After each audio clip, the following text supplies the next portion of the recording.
Menjadi orang soleh itu bagus, namun ketika menganggap diri lebih soleh daripada yang lain, ini yang akan membuat malapetaka bagi diri yang menganggap diri lebih soleh daripada yang lain.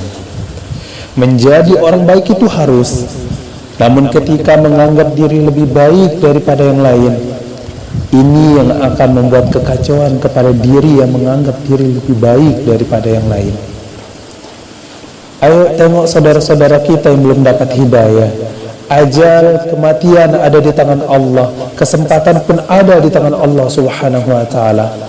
Malaikat Jibril alaihissalam turun menghadap Rasulullah sallallahu alaihi wasallam mengabarkan, "Ya Muhammad, Allah Subhanahu wa taala berkirim salam kepadamu. Barang siapa di antara umatmu yang melakukan dosa seumur hidupnya, yang melakukan maksiat seumur hidupnya, 1 tahun sebelum dia meninggal, dia tobat minta ampun kepada Allah Subhanahu wa taala, Allah Subhanahu wa taala akan mengampuni segala dan semua dosa-dosanya." Rasulullah sallallahu alaihi wasallam mengatakan kepada malaikat Jibril, "Ya Jibril, waktu 1 tahun itu terlalu lama untuk umatku. Umatku ini lalai," kata Rasulullah SAW.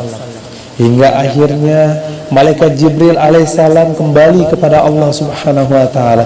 Rasulullah tahu bagaimana kualitas umat-umatnya.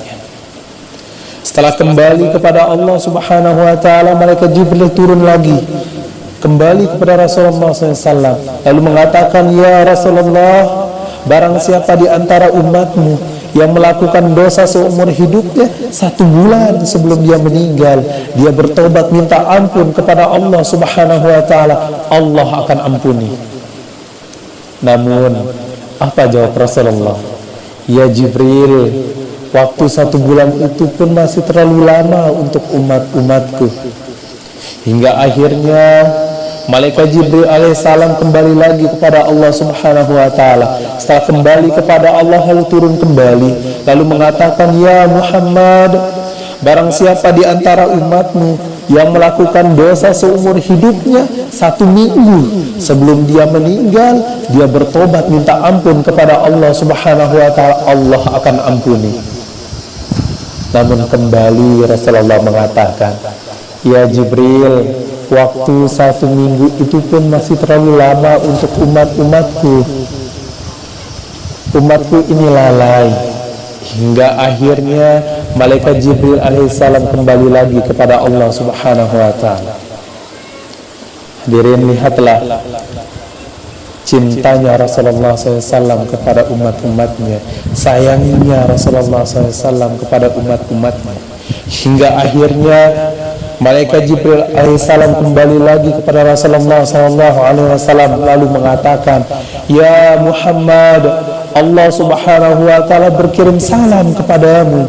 Barang siapa di antara umatmu yang melakukan dosa, yang melakukan maksiat seumur hidupnya, 1 tahun, 1 bulan, 1 minggu, 1 hari, bahkan ketika ruhnya, nyawanya bolak-balik di tenggorokannya, dia tidak bisa berkata apapun dari mulutnya, dari lisannya, namun matanya menatap memohon kepada Allah Subhanahu wa taala, dia bersungguh-sungguh bertobat minta ampun kepada Allah Subhanahu wa taala, Allah Subhanahu wa taala akan memberikan ampunan kepada mereka." Itulah maha luasnya ampunan Allah Subhanahu wa taala. Itulah maha luasnya ampunan Allah Subhanahu wa taala. Namun sayang, kasih sayang dengan ampunan yang begitu luas itu, manusia terkadang lalai terhadap apa yang Allah Subhanahu wa taala anugerahkan kepadanya.